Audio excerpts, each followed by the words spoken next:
베드로는 주는 그리스도시요 살아계신 하나님의 아들입니다 라고 아주 멋진 고백을 하죠. 예수님께서 그를 칭찬하십니다. 이것을 알게 한 것은 바로 성령께서 그렇게 한 것이다. 하늘에 계신 너희 아버지께서 너에게 그렇게 가르쳐 주신 것이다. 그렇게 말씀하시면서 오늘 말씀을 하시는 것입니다. 또 내가 내게 이르노니 너는 베드로라. 내가 이 반석 위에 내 교회를 세우리니 음부의 권세가 이기지 못하리라. 베드로라는 그 말의 뜻은 페트라, 이 바위라는 반석이라는 뜻이거든요. 베드로라는 그 이름 자체가 반석이라는 뜻입니다. 예수님은 그 베드로의 이름을 사용하여서 내가 이 반석 위에 내 교회를 세우겠다라고 한 것은 베드로를 교회의 기초로 세우겠다는 것이 아니라 내가 지금 나에게 한 고백, 주는 그리스도시요 살아계신 하나님의 아들입니다 라는 그 고백을 반석으로 삼아서 내가 내 교회를 세우겠다 이렇게 말씀하십니다. 제 마음에 울림을 주었던 것, 그것은 무엇인가 하면 내 교회라는 것입니다. 내 교회. 내가 이 반석 위에 내 교회를 세우겠다. 교회는 하나님의 교회라는 것입니다. 교회의 주인이 예수 그리스도이십니다. 그리고 그 반석은 베드로가 했던 그 고백, 주는 그리스도시요 살아계신 하나님의 아들이라는 그 고백 가운데서 바로 하나님이 통치하시고 그리스도가 주인이 되어주시는 교회, 바로 그 교회가 성경이 말하는 교회, 하나님께서 이 땅 가운데 세우시고자 하는 그 건강한 교회의 모습이라는 것입니다. 그래서 오늘 제가 몇 가지로 말씀을 드릴 텐데 거기에 가장 핵심적인 내용은 무엇인가 하면 하나님이 주인 되신 교회라는 것입니다.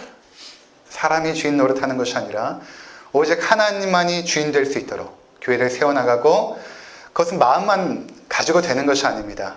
마음만 가지고 되는 것이 아니라 그것이 하나의 교회 원리로서, 원칙으로서, 정관으로서, 규칙으로서, 규범으로서 성문화되어 있을 때만이 교회는 그 건강한 교회의 모습을 지켜나갈 수 있기 때문에 그러한 부분들에 대해서 제가 말씀을 드리도록 하겠습니다. 첫 번째는 건물을 소유하지 않는 교회입니다. 2015년 3월 22일 덕명동 작은 집에 4명이 모였습니다. 효철이하고 지금은 이 자리에 없는 명한이라는 형제입니다. 그리고 저와 아내, 그렇게 4명이 모여서 예배를 드리며 교회가 시작이 되어진 것입니다. 얼마 후에 임원한 집사님이 오셨고 또 창문 형제가 합류하면서 6명이 조그만 투룸집에서 예배를 드리기 시작했습니다. 비록 작은 모임이었지만 마음은 풍성했습니다. 생활비는 아내가 벌었습니다. 어린이집 체육교사와 가배교사를 병행하면서 생활비를 충당했습니다. 뉴질랜드 있을 때부터 저는 목회와 생업을 병행했기 때문에 한국에 와서도 일하는 것은 전혀 문제가 되지 않습니다. 부끄러워하거나 그것 때문에 마음이 어렵거나 그렇지 않습니다. 당연히 사역자가 돈이 없으면 벌러 나가야 된다 이런 생각을 가지고 있기 때문에 아내가 돈을 벌고 또 아내는 저에게 말씀을 준비하라고 온전히 시간을 허락해 주었습니다. 저는 충분한 시간 말씀에 전념할 수 있었고 아내는 일하는 것을 힘들어하지 않았습니다. 6개월 정도 지났을 때에 놀랍게도 교회 헌금과 또 지인들의 후원으로 더 이상 제 아내가 일을 하지 않게 되었습니다. 큰 은혜를 받은 것이죠. 6명의 성도가 헌금을 하는데 저희가 생활이 가능했습니다. 그리고 그때 물질로 후원해 주셨던 분들이 있습니다. 그분들이 다 이 자리에 지금 계십니다. 놀랍지 않습니까? 2015년 3월부터 저희를 후원했던 그분들이 지금 이 자리에 다 계십니다. 2015년 11월에 한바대 앞에 사무실을 임대했습니다. 그동안 6명이 헌금한 돈을 조금씩 모아가지고 월세 65만 원, 보증금 1,500만 원, 그렇게 해서 23평의 자그마한 공간을 얻게 되었습니다. 무엇보다 테라스가 있어서 마음에 들었습니다. 거기서 고기도 구워 먹고 차도 마시고 할 생각에 마음이 설렜습니다. 그 테라스 앞에는 작은 화단이 있었는데 고추도 심고 또 토마토도 심고 또 상추도 심고 그 작은 빈 공간에 아무것도 없으니까 뭐가 있겠습니까? 아무것도 없으니까 창문 선생님이 학원에서 그 의자 20개를 가지고 왔습니다. 의자 20개를 깔고 6명이 앉아서 예배를 드렸습니다. 설교를 하니까 막 쩌렁쩌렁 울리는 것이죠. 반사가 되어서 마치 동굴에 있는 것처럼 그렇게 느껴졌습니다. 돈이 조금 모이면 또 냉난방기를 설치하고 또 모이면 싱크대를 설치하고 그렇게 교회 기물들이 하나하나씩 채워졌습니다. 그곳에 드디어 지금 앉아있는 여러분들이 앉아있는 그 예배 의자 30개를 놓았습니다. 그 당시로서는 이 30개의 의자가 채워진다는 것은 저에게는 꿈 같은 일이었습니다. 근데 시간이 지나면서 그 빈자리에 사람들이 한 분 한 분 앉기 시작했습니다. 처음 교회의 문을 열고 들어오신 분은 김진수 집사님 가정이었습니다. 수요일에 예배 장소를 찾다가 저희 교회에 오신 것입니다. 늘 수요일이면 그때 이제 저희가 희수를 처음에 입양했기 때문에 아내가 아이를 돌보느라고 수요일이면 저밖에 없는 것이죠. 저 혼자 기도하고 찬양하고 말씀 묵상하다가 돌아가는데 김진수 집사님 가정, 이미아 집사님, 또 용찬이, 용훈이 그리고 은율이까지 5명이 앉아있으니까 교회가 꽉 찬 것처럼 느껴졌습니다. 저도 힘이 나고 신이 났습니다. 수요일에 그렇게 한 가정이 자리를 계속해서 지켜주셨습니다. 그리고 주일까지 자리를 지켜주셨습니다. 그렇게 한 가정이 있다 보니까 사람들이 교회에 한 분 한 분 자리에 앉기 시작한 것입니다. 송영숙 전도사님, 효진자매, 경원영재, 최순영 권사님 가정. 매 주일이면 23평의 작은 공간에 성도들이 오선도선 모이기 시작한 것입니다. 그리고 어느새 30개 의자가 다 채워졌습니다. 2017년 성부 영신 예배를 드릴 때에 4가정이 예배를 드리러 오신다는 소식을 들었습니다. 의자가 모자라서 앞에 있는 이 빨간색 의자 급하게 사느라고 이 파란색 의자가 없어서 급하게 구입하여서 10개를 교회에 놓게 되었습니다. 그래서 그해 2017년 성부 영신 예배에는 40개 의자가 다 찬 것입니다. 2018년 새해부터 새로운 공간을 위해 기도드렸습니다. 기도 제목은 보증금 3천만 원에 월세 150. 그 이상으로는 우리가 감당할 수 없기 때문에 그렇게 계속 기도하고 또 공간을 찾으러 다녔습니다. 한반대 근처를 아무리 다녀봐도 새로 지은 건물들은 대부분 보증금 3천에 월세 300만 원 이상을 요구했습니다. 저희가 도무지 감당할 수 없었습니다.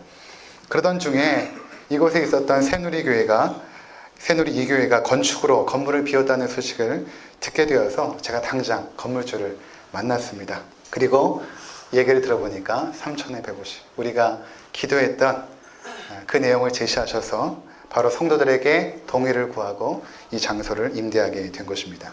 이곳에 처음 80개 의자를 놓았습니다. 80개 의자가 채워진다는 것도 저에게는 꿈 같은 일이었죠.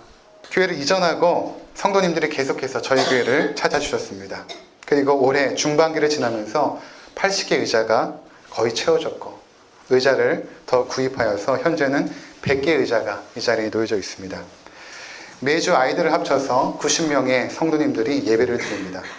이제 저는 이곳이 우리 기쁜 우리 교회의 마지막 예배 장소가 되기를 바라는 마음이 있습니다. 그 의미는 우리는 교회 이름으로 건물을 소유하지 않기를 바라는 것입니다. 이유는 간단합니다. 저출산율로 아이들이 없습니다. 아이들이 없습니다. 이것은 교회가 부흥하고 안 하고의 문제를 떠나서 아이들이 없습니다. 한 해에도 문 닫는 학교가 많아지고 학급들이 통합이 되고 있습니다. 중학교와 초등학교가 통합되고 있습니다. 그런데 교회 건물은 넘쳐나고 있고 또 계속 짓고 있습니다.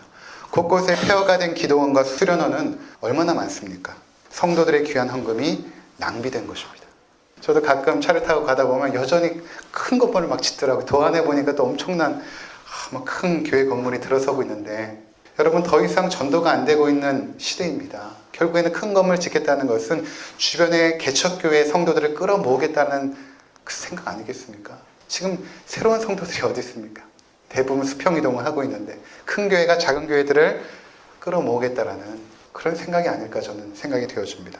이제 앞으로 우리가 나이가 들어가고 다음 세대들이 없는데 교회는 많고 점점 교회는 성도들이 없어질 것입니다. 제가 서양의 교회들을 몇 군데 또 뉴질랜드에서도 계속해서 여러 군데 교회를 다녀봐도 그 큰 건물에 대부분 어르신들 50세 이상의 어르신들만 요 앞에 20명 30명 앉아 있습니다.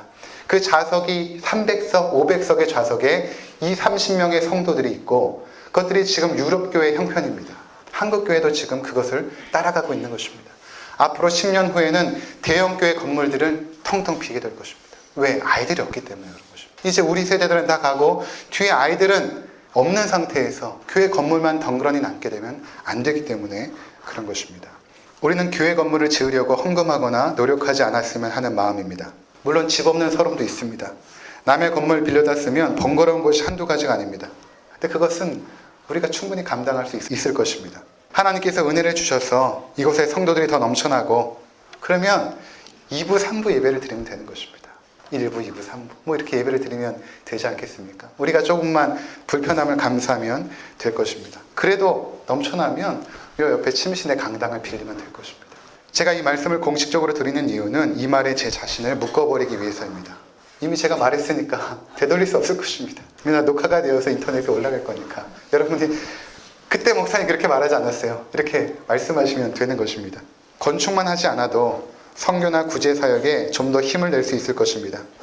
우리가 조금만 불편함을 감수하면 우리도 개척교회였지만 개척교회 목사님들을 도울 수 있습니다. 우리 안에 여러분의 어려운 분들을 도울 수 있을 것입니다. 여러분들이 정말 열심히 수고하고 땀 흘려서 드린 그 헌금들이 정말 하나님의 시선이 머무는 곳에, 하나님의 마음이 머무는 곳에 사용되어지기 위해서, 귀하게 사용되어지기 위해서 우리는 앞으로 이렇게 교회를 운영해 갈 것입니다. 이를 위해서 여러분들이 기도해 주시기 바랍니다. 우리 교회는 비록 작지만 아주 강한 교회가 될 것입니다. 하나님의 마음을 시원하게 하는 교회가 될 것입니다. 그리고 세상 사람들도 칭찬하는 그런 교회가 될 것입니다. 두 번째는 가정이 행복한 교회입니다. 교회를 처음 시작하면서 가정이 행복해지는 교회를 만들고 싶다. 우리 교회에 성도들이 오면 가정이 치유가 일어나고 회복이 일어나는 그런 교회를 세우고 싶다라는 마음을 가지고 있었습니다. 남편과 아내가 함께하는 시간이 많아지고 자녀들이 부모님이 들려주시는 말씀 안에서 자라나고 주일에는 우리 아이들과 함께 한자리에서 예배드리며 설교를 통해서 주신 말씀들이 가정에서 나눠지고 또 주중에는 각자의 자리에서 최선의 삶을 다하다가 주일에 모일 때 모두가 기쁘고 행복하기를 그렇게 기도해 왔습니다. 가정에 충실한 것, 그리고 직장에 충실한 것, 이것이 영적 예배입니다. 그래서 주중에는 별다른 프로그램도 그동안 하지 않았습니다. 그래서 아마 이전 교회에서 열심히 봉사하고 수고하셨던 분들은 아마 우리 교회 왔을 때 이거 뭐 아무것도 안 하는 것 같고 그렇게 보였을 수도 있을 것입니다. 가정의 행복은 저희 교회가 지향하는 아주 중요한 핵심 가치입니다. 여러분들은 그동안 어떠했습니까? 우리 교회 나오시면서 남편과 아내가 좀 함께하는 시간이 많으셨습니까? 또는 가정에 더 충실하게 되고 직장에 더 충실하게 되셨습니까? 아이들을 하나님의 말씀으로 양육하는 일에 좀 더 관심을 갖게 되셨습니까? 그러한 방향으로 교회가 앞으로 나아갈 것입니다. 참고로 전세대 통합 예배에 대해서 말씀을 드립니다. 우린 주일에 자녀들과 함께 이렇게 예배드리지 않습니까? 이것이 사실은 성경적입니다. 구약의 이스라엘 백성들로부터 시작하여서 신약에 예수님께서도 말씀을 전하실 때 가족이 함께 모여서 그 말씀을 듣고 예배 드렸습니다. 그러다가 1940년대 말부터 산업화가 일어나면서 미국의 교회들은 남편과 아내가 이제 직장에서 일을 하기 시작합니다. 아내가 아이들을 주중에 케어하지 못하고 신앙으로 양육하지 못하니까 그 교육을 주일의 학교라는 이름으로 주일학교라는 이름으로 주일에 일임한 것입니다. 전문 사역자들을 세우고 교사들을 세워서 자녀 양육을 가정이 아니라 교회에 부탁을 하기 시작한 것입니다. 어쩔 수 없는 사회적 환경이었죠. 그 영향들이 한국에 들어와서 주일학교라는 이름으로 각 교회마다 학교들이 세워지고 예배를 드리고 예배 후에 교사들로부터 성경 공부를 하죠. 근데 여러분 그동안 이러한 주일학교 체제가 어떠했습니까? 자녀들이 정말로 신앙으로 잘 양육이 되어지던가요? 여러분들이 교회 아이들을 맡겼더니 그 아이들이 신앙으로 자라던가요? 신앙교육은 가정에서 하는 것입니다. 그것이 성경적입니다. 엄마 아빠를 통하여 신앙교육하는 것이고 주일에는 이렇게 함께 모여서 예배하는 것에 집중하는 것입니다. 예배하는 것에 집중하는 것입니다. 저도 늘 어릴 때부터 사역을 해서 부모님들하고 한자리에서 예배드린 기억이 없습니다. 그냥 가정에서 가정 예배 드렸을 때 그때가 가장 저에게는 아름답고 좋은 추억으로 남아 있습니다. 여러분들 이렇게 남편과 아내가 함께 앉고 자녀들이 함께 앉아서 하나님 앞에서 함께 찬양을 드리고 주의 말씀을 함께 나누고 처음에는 조금 번잡했지만 지금은 우리 희수도 4살짜리 희수도 예배에 참석합니다. 엄마 아빠가 성찬하는 것을 보고 기도하는 모습을 보고 배우기 시작합니다. 물론 주일학교 형태는 아이들 눈높이에 맞는 찬양과 말씀을 들을 수 있다는 장점이 있습니다. 그러나 가족이 함께 하나님 앞에 나와 예배드리는 신앙의 전통을 사라지게 했습니다. 주일 아침이면 우리 고등학교 아이는 고등부에 가고 중학교 아이는 중등부에 가고 초등학교 아이는 초등부에 가고 유아부 아이는 유아부에 가서 다 뿔뿔이에 터져서 예배를 드리고 저녁이면 모이는 이것은 성경적이지 않습니다. 우리가 주일에는 다 같이 모여서 예배 드리는 것이죠. 성도들은 자녀들의 이름을 기억하고 그들의 삶에 관심을 가지며 기도할 수 있습니다. 저도 주일날마다 여러분들의 자녀를 보기 때문에 그 아이들을 위하여 더 기도가 되어줍니다. 용찬이나 나이나 기강이가 청년 형들과 함께 누나들과 함께 볼링을 치러 갑니다. 주일이면 같이 볼링도 치러 가고 형들하고 어울리기도 하고 4살짜리 희수가 여러분들의 이름을 다 알고 있습니다. 간혹 가다가 김기숙 집사님 오늘 오셔? 최수정 권사님 안녕하셔? 창문이 형 무서워. 효철이 형 오늘 왜 안 났어? 뭐 다솔이 누나, 뭐 준열이, 우리 시수 4살짜리인데 그 성도들의 이름이 줄줄줄 나옵니다. 자연스럽게 공동체 일원이 된 것입니다. 세대 간의 간극이 없어지고 모두가 함께 예배하고 교제합니다.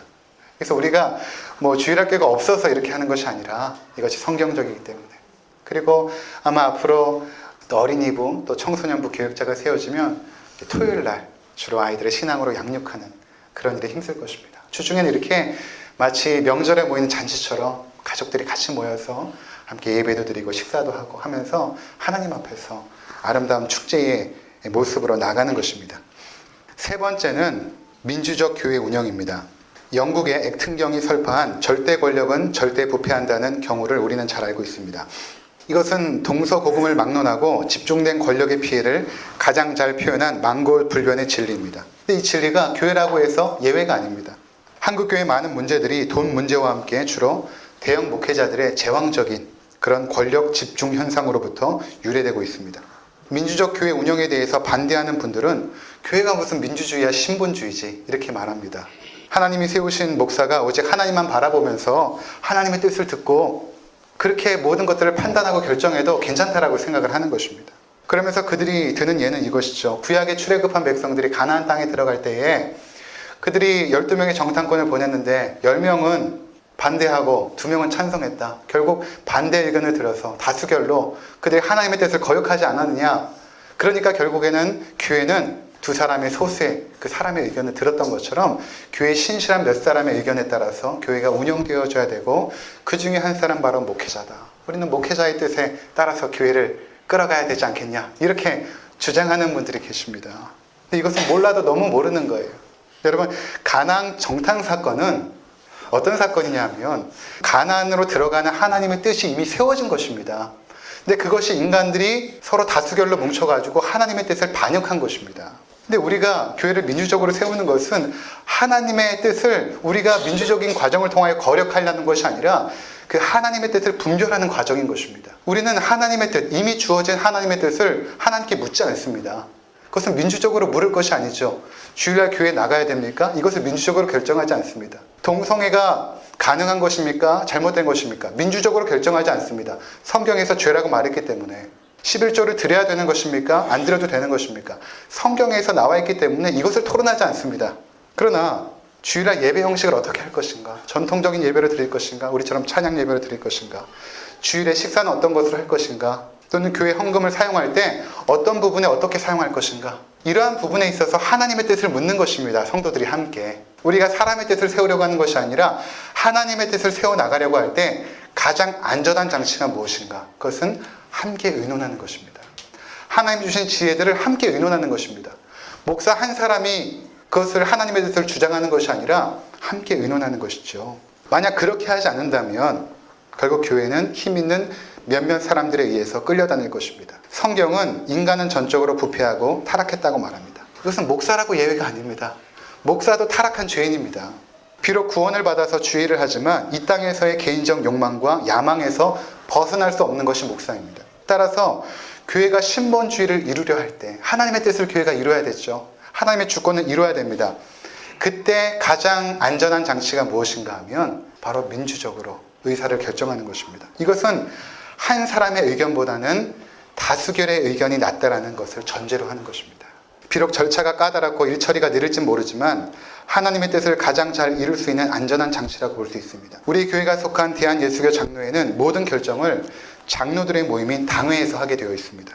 장로는 성도님들이 투표로 뽑으신 성도님들의 대표입니다. 장로님들의 대표, 여러분들의 대표입니다. 전에 부교육자 시절에 담임 목사님이 저한테 인사권이 담임 목사에게 있다고 은근히 위협을 한 적이 있고 저도 위협을 당했습니다. 근데 그렇지 않습니다. 모든 인사권이나 교회 모든 운영은 당회에 있습니다. 결정권이. 당회장에게 있지 않습니다. 당회에게 있습니다. 당회는 장로들의 모임이죠. 물론 민주주의의 비효율성이나 잘못된 민주주의 폐해 역시 무시할 수 없지만 이런 단점에도 불구하고 교회의 건강성을 유지하기 위해 가장 적합한 제도입니다. 당회 제도가 가장 적합한 제도입니다. 장로는 세례교인 25명 이상이 될 때 한 분을 세울 수 있습니다. 현재 저희 교회는 당회가 없기 때문에 이를 대신할 기구로 운영위원회를 두고 있습니다. 모든 결정은 여러분들이 뽑아주신 운영위원회가 하고 있습니다. 오늘 오후에 여러분들이 대표를 뽑을 것입니다. 네 분의 여러분들의 대표를 뽑으면 그분들이 당회 역할을 하게 되는 것입니다. 왜 아직까지 장로님을 안 뽑았는가? 아직 우리 교회 역사가 짧습니다. 이렇게 모인 게 1년밖에 안 됐어요. 그래서 우리 교회 정관상 장로로 선출될 수 있는 분은 교회에 등록한 지 3년 이상이 되셔야 됩니다. 근데 아직까지 3년이 되신 분이 많지 않거든요. 그래서 여러분들에게 기회를 주기 위해서 아마 앞으로 2년 후에 저희가 장로님을 선출하게 될 것입니다. 이미 저희 교회 등록교인이 82명이기 때문에 뭐 2분, 3분까지도 세울 수 있지만 아마 제 생각에는 2분 정도가 세워지는 것이 가장 좋지 않을까 그렇게 지금 생각하고 있습니다. 교회는 반드시 성도들이 세운 대표자들에 의해서 운영되어야 됩니다. 목사가 대표들을 세우게 되면 제가 만약에 교회 대표를 세우게 되면 목사의 종이지 성도를 대표할 수는 없습니다. 그렇게 하는 교회들이 있어요. 목사님들이 교회 대표 당신은 이 위원장 해, 당신은 이 위원장 해, 당신은 이 위원장 해 해놓고 그 위원장들 모아가지고 교회 어떤 일을 결정하면 목사의 뜻대로 되는 것이지 성도들의 뜻대로 되는 것이 아닙니다. 성도들이 뽑은 대표들이 교회를 운영해야 되는 것입니다. 저희 교회는 6년에 한 번 공동의회를 통해서 목사가 재신임을 받게 됩니다. 이것이 정관에 들어가 있습니다. 제가 처음부터 이것을 집어넣었습니다. 누가 요청한 것도 아니고 누가 이렇게 하자고 제안한 것도 없습니다. 제가 그냥 집어넣은 것입니다. 6년 후에 여러분들이 저를 재신임하는 것입니다. 앞으로 4년 남았거든요. 그때 과반수 이상의 저를 신임해 주시지 않으면 저는 교회를 떠날 것입니다. 왜 이렇게 하는가? 그래야 저도 영적으로 안주하지 않기 때문입니다. 저도 부패하고 타락한 죄성이 있기 때문에 저도 긴장하고 하나님 앞에서 깨어서 주의 사역을 감당하기 위해서는 여러분들이 재신임하는 그런 과정이 저에게 필요하다고 생각했기 때문에 그렇게 하고 있는 것입니다. 네 번째는 평등의 공동체입니다. 성도는 하나님 앞에서 모두 평등합니다. 초대교회 때 당시의 그 교회 모습들을 보면 여러 가지 자료로 나와 있는데 그 당시에 굉장히 혁명적인 예배 모습이 있었습니다. 그러니까 주인과 노예가 함께 예배를 드리는 것입니다. 남녀가 차별이 있고 아이들은 거의 인간 대접을 받지 못한 시대였는데 여자와 남자, 아이들까지도 함께 예배를 드렸거든요. 우리나라만 해도 뭐 100년 전에 남자, 여자가 구분해서 드리지 않았습니까? 근데 초대교회는 다 함께 모여서 예배를 드린 것입니다. 부한 자나 가난한 자, 권력층과 빈곤한 자, 꺼리낌 없이 함께 예배를 드립니다. 로마의 권력층도 그리고 저 노예 신분의 그 계급도 함께 한 자리에 모여서 함께 성찬의 빵과 잔을 나누고 함께 예배를 드렸던 것입니다. 이것은 굉장히 혁명적인 일이었던 것입니다. 바울 서신을 통해 하나님의 백성이 되었을 때는 더 이상 사회적으로 규정된 신분이 중요하지 않게 됨을 그들은 배웠던 것입니다. 너희가 부르심을 받은 그대로 지내라. 중요하지 않다. 너희가 사장이냐? 너희가 노동자냐? 너희가 권력이 있느냐? 너희가 남자냐? 여자냐? 중요하지 않고 하나님의 부름을 받았으면 똑같은 성도이기 때문에 중요하지 않다. 부름의 자리에서 최선을 다하라. 이것이 성경의 말씀이었습니다. 우리 모든 하나님 앞에서 형제요 자매였던 것입니다. 그런데 시간이 지나면서 중세 교회는 교회의 직분자들을 구별하고 그들을 좀 더 높은 계급으로 격상시켰습니다. 그들은 성식을 따로 구별하였고 성인으로 추대까지 했습니다. 교회의 성직자들은 품격이 다른 자들로 인식했습니다. 그래서 성직자들은 고해 성사를 듣고 그들에게 죄사함을 선포합니다. 하나님만이 할 수 있는 죄사함의 선포를 사람이 하는 것입니다. 그렇게 캐톨릭이 타락한 것입니다. 이러한 중세교회의 타락에 맞서서 루터와 칼빈을 중심으로 종교개혁이 일어나면서 성경적 교회로의 회복이 시작되었던 것입니다. 성경적 교회를 회복하려는 운동 중에 하나가 바로 평등의 공동체입니다. 이것을 가장 적절하게 제도화한 것이 바로 칼빈이 만든 장로교회 정치인 것입니다. 대한예수교 장로회, 저희가 속한 교회입니다. 이미 말씀드린 것처럼 장로교는 교회 대표인 장로들에 의해서 교회가 운영되는 것입니다. 장로교는 교회 운영과 말씀 선포가 구별이 되어집니다. 그러니까 저는 말씀을 전하는 장로예요. 주로 말씀을 전하는데 저의 모든 사역이 집중됩니다. 그리고 교회 칠이나 성도를 돌보고 신방하는 장로, 그분들은 여러분들이 세운 장로님들, 그렇게 함께 모여서 당회를 구성하여 교회를 치리하는 것입니다. 교회 재정적인 일들을 집사를 세워서 운영했습니다. 그러니까 우리가 지금 생각할 때 그냥 교회 나오면 다 집사잖아요. 그러니까 집사가 뭔지 몰라요. 다 집사니까. 근데 원래 성경적인 집사는 그렇지 않습니다. 집사는 누군가 하면 교회에서 세상의 긍휼 사역, 세상을 구제하고 섬기기 위해서 그 일을 잘 할 수 있는 사람들을 뽑습니다. 그들이 집사거든요. 그러니까 우리 교회로 하면 지금 재정을 담당하는 송 전도사님이나 이런 분들이 집사가 되는 것입니다. 그리고 장로나 집사를 세움에 있어서 중요한 기준은 은사였습니다. 누가 장로를 잘할 수 있는가? 누가 집사를 잘할 수 있는가? 그 은사를 확인하는 절차가 바로 투표인 것입니다. 왜 우리가 투표하겠습니까? 인기 투표가 아니에요. 인기 투표가 아니라 누가 그 일을 잘할 수 있는가? 누가 세상의 긍휼 사역을 잘할 수 있는가? 여러분, 저희도 이제 구제나 선교나 장학사업이나 이런 거 교회가 하거든요. 하는데 누구를 선교할지, 누구를 구제할지 굉장히 고민됩니다. 여러분 한번 해보십시오. 내가 지금 이 정도의 돈이 있는데 내가 과연 누구를 도울까? 그 일을 가장 잘할 수 있는 사람을 투표를 통해서 세울 때에 그것이 바로 은사를 점검하는 과정이 되는 것입니다. 아, 저분이 잘할 거야. 우리 가운데 보여준 모습을 보니까 저분이 저 일을 잘할 거야. 집사로 세우고 장로로 세우는 것입니다. 근데 이러한 그 장로교회의 아주 아름다운 그 제도들이 한국에 들어오면서 이상하게 변질되기 시작했습니다. 어떻게 변질됐냐면 로마의 카톨릭 교회처럼 이것을 하나의 명예나 성직으로 여기는 현상이 생긴 것입니다. 교회의 어떤 한 일을 위해서 성도들이 투표하고 추천하여서 세워진 직분자들인데 이 직분이 뭐가 됐냐면 명예가 된 것입니다. 직분이 명예가 된 것은 교회가 타락한 것입니다. 이것에 대한 가장 확실한 증거가 무엇인가 하면 여러분 집사들 중에 안수 집사를 세우고 안수 집사들 중에 장로를 세웁니다. 벌써 교회 안에서 계급을 만들어버린 것입니다. 원래 장로교회는 그렇지 않습니다. 다 평등한데 그 중에 우리 교회를 잘 치리하고 성도를 잘 돌볼 수 있는 분은 장로를 세운 것입니다. 그리고 이분은 세상을 향한 긍휼 사역을 잘할 수 있을 거야. 집사로 세운 것입니다.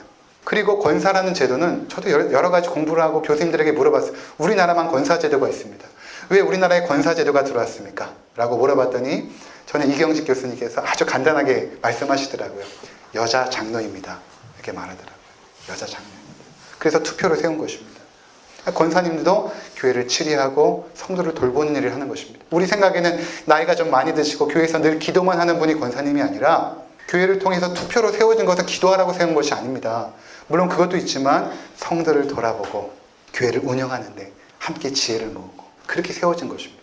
그러니까 다 평등한 상태에서 은사에 따라서 권사도 세워지고 집사도 세워지고 장로도 세워진 것이죠.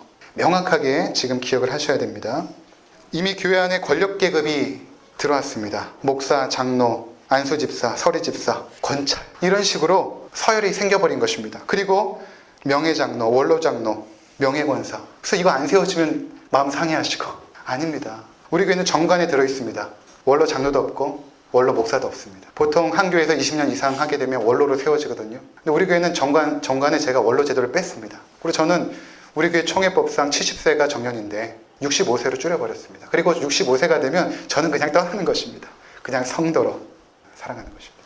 원로 제도가 없습니다. 원래는 이런 것입니다. 교회의 운영위원회가 장로의 직분과 같습니다. 우리 교회를 따지면 지금 운영위원회가 장로의 역할을 하는 것입니다. 네덜란드 장로교회의 경우에 네덜란드가 이 장로교회 정치를 처음 시작한 그런 곳입니다. 장로의 임기가 있습니다. 3년 내지 4년. 왜 장로의 임기가 있는가? 저도 6년마다 재신임 받지 않습니까? 그러니까 장로님들도 세워지면 6년마다 재신임을 받게 될 것입니다. 왜 3년, 4년이냐면 대부분 장로님들로 세워지신 분들이 세상에서 직장에서 일을 하시는 분들입니다. 근데 세상에서 직장에서 일을 하면서 교회까지 돌보니까 너무 힘든 거예요. 그래서 그분들이 장로님이 되면 하기 싫어합니다. 장로가 되기 싫어해요. 왜? 너무 힘드니까. 이것이 정상입니다. 1970년도 초반까지만 해도 신학교에 사람이 없었습니다. 교회도 사람이 없었습니다. 70년대 후반부터 교회가 부흥합니다. 자본이 교회로 들어옵니다. 신학교에 사람이 몰립니다. 교회 성도들이 많아집니다. 돈이 생기고 권력이 생깁니다. 사람들이 장로가 되고 싶어하고 이것이 교회가 타락했다는 것입니다. 여러분, 신학교에 사람이 몰리는 것은 교회가 타락했기 때문에 그런 것입니다. 교회에 서로 장로가 되겠다고 하는 것은 교회가 타락한 것입니다. 교회는 이 무거운 십자가를 가능하면 안 지고 싶어야 되는 거 아니겠습니까? 장로가 되면 앞으로 성도를 섬기고 헌신하고 돌봐야 되는데 얼마나 힘듭니까? 세상 일도 하면서. 그러니까 네덜란드는 3년, 4년만 하는 거예요. 이렇게 세워진 그 직분자들, 장로, 권사, 집사, 이 직분자들을 직원이라고 말합니다. 직원, 교회의 직분자들, 직원이라고 말합니다. 그리고 네덜란드 교회는 그 직원들은 교회 홈페이지나 주보에 그 이름이 들어갑니다. 얼마 동안 우리 교회를 이렇게 섬기시는 분들입니다. 근데 여러분 아직까지 아마 이렇게 생각했을 것입니다. 다 어떤 명예직으로. 대부분 그렇게 생각합니다. 이미 타락한 한국교회의 영향들을 우리는 뿌리 깊게 받고 있는 것입니다. 교회는 평등의 공동체입니다. 직분은 단지 교회를 섬기고 세우기 위해서 일시적으로 부여받은 사역일 뿐입니다. 명예가 될 수 없습니다. 우리 교회는 목사로부터 모든 성도들이 하나님 앞에 평등합니다. 누가 더 낫지도 못하고 못하지도 않습니다. 다 평등한 것입니다. 한국의 부교육자 시절에 뉴질랜드에서 사역자들, 목회자들, 외국인 목회자들 만나서 저를 소개하는데 이제 영어로 이제 저를 소개해야 되지 않습니까? 보통 담임 목사가 있고 부목사, 우리나라는 부목사라는 게 있으니까 이제 부라는 단어가 바이스거든요. 그래서 나는 바이스 파스터다. 그 사람들이 듣더니 갸우뚱해요. 바이스 패스터? 그 개념이 없는 것입니다. 목사면 목사지 무슨 부목사가 있는가? 무슨 대통령이 있고 부통령이 있는 것처럼 그들은 그런 개념 자체를 가지고 있지 않습니다. 그러니까 교회 직분을 서열로 보지 않습니다. 담임 목사가 있고 부목사가 있는 것이 아니라 담임 목사는 어른들의 사역을 하는 시니어 패스터고, 그리고 유스 패스터, 젊은이를 감당하는 유스 패스터가 있고, 어린이를 감당하는 칠드런 패스터가 있고, 그렇게 각자 하는 일이 다를 뿐이지 계급이 있는 것이 아닙니다. 근데 우리는 마치 군사 문화처럼 담임 목사가 말하는 부교육자들이 다 따라야 되는 거죠. 그렇지 않습니다. 저는 지난주에도 말씀드린 것처럼 교회 담임 목사님은 하나님이세요. 하나님이 주인이세요. 그 밑에 다 평등하게 주의를 감당하는 것입니다. 외국이야 이름을 부르니까 문제되지 않지만 한국은 이름 뒤에 호칭이 들어가야 부르기가 편합니다. 근데 이게 이제 문제예요. 저도 계속 고민하고 있습니다. 누구 권사님, 누구 집사님 이렇게 부를 때에 우리 마음 가운데 뭔가 어떤 명예 이런 것들이 이제 있잖아요. 왜 저 사람은 나에게 집사라고 안 불러주지? 나 집사 직분 받았는데. 이런 마음들, 서운함들이 우리 가운데 생기지 않습니까? 내가 권사 직분 받았는데 왜 나한테 권사라고 안 불러주지? 이런 서운함들, 그거 잘못된 것입니다. 그래서 어떤 개혁적인 교회들은 그냥 교회 내에서 다 형제 자매로 부릅니다. 저 개인적으로 계속 고민하고 연구하고 있습니다. 과연 우리 교회 내에서 평등의 문화를 심으려면 어떻게 해야 될까? 여러분들도 기도해 주시기 바랍니다. 한국교회가 보편성으로 따라가는 그런 어떤 모습을 따라가야 될지. 원래 여러분 감리교회도 장로가 없었습니다. 근데 여러분 요즘 감리교회 가면 장로가 있죠. 왜 감리교회 장로가 들어온지 아십니까? 그 원래는 감리교회 권사님들이 장로거든요. 근데 권사님들이 그 전국 교회 모임에 갔는데 누구는 장로라고 그러는데 자기는 권사인 거예요. 그러니까 마치 저 사람한테 장로한테 꿀리는 것 같아요. 그래서 그분들이 이제 막 총회 건의를 한 것입니다. 감리교 총회에. 우리도 장로 세워달라 해가지고 감리교회도 장로가 들어온 것입니다. 그럼 다 잘못된 거 아니겠습니까? 예수님은 베드로의 신앙 고백 위에 당신의 교회를 세우시겠다라고 말합니다. 하나님의 교회입니다. 하나님이 주인입니다. 이 교회에서는 목사도 주인이 될 수 없고 우리 교회에 어떤 헌금 많이 내는 분도 주인 될 수 없습니다. 그 어떤 힘 있는 사람도 주인이 될 수 없습니다. 하나님만이 교회의 주인이신 것입니다. 그렇게 하나님만이 주인으로서 이 교회가 운영되기 위해서 우리는 그런 시스템과 그런 장치들을 세밀하게 만들어 놓을 필요가 있는 것입니다. 제가 이렇게 말만 하고 끝나면 달라질 수 있거든요. 여러분들 홈페이지에 정관이 다 있습니다. 한 번씩 꼭 읽어보시기 바랍니다. 우리 교회가 어떠한 건강한 정관을 가지고 있는가? 한국교회 가장 개혁적인 교회의 정관을 가지고 있습니다. 우리가 지금 제가 말씀드린 이러한 성경적인 원리에 따라서 교회를 세워나가면 이 교회가 반석 위에 세워지는 것입니다. 음부의 권세가 흔들지 못하는 것이죠. 악한 사단은 계속해서 교회를 흔들 것입니다. 여러분들 넘어뜨릴 것입니다. 그러나 우리가 이러한 원칙들을 끝까지 가지고 하나님 앞에서 건강한 교회를 세우기로 마음에 작정하고 기도하고 헌신하신다면 우리 교회는 많은 사람들이 부러워하는 건강한 교회로, 여러분들이 자부심을 느끼는 건강한 교회로 세워질 것입니다. 아무쪼록 오늘 설교 내용을 여러분 잘 기억하시고 2020년 한 해에도 우리 그런 교회를 세워나가시고, 또 오늘 오후에 있을 그 공동회에도 여러분 집에 가지 마시고 다 함께 참여하셔서 여러분의 교회 아닙니까? 하나님이 주인 되신 교회지만 또 우리가 그 각자의 자리에서 하나님을 섬겨야 되는 그러한 우리들의 교회로서 여러분들이 기도하시고 각자의 자리에서 헌신하시는 우리 모두가 되시기를 주의 이름으로 부탁을 드립니다. 기도하겠습니다.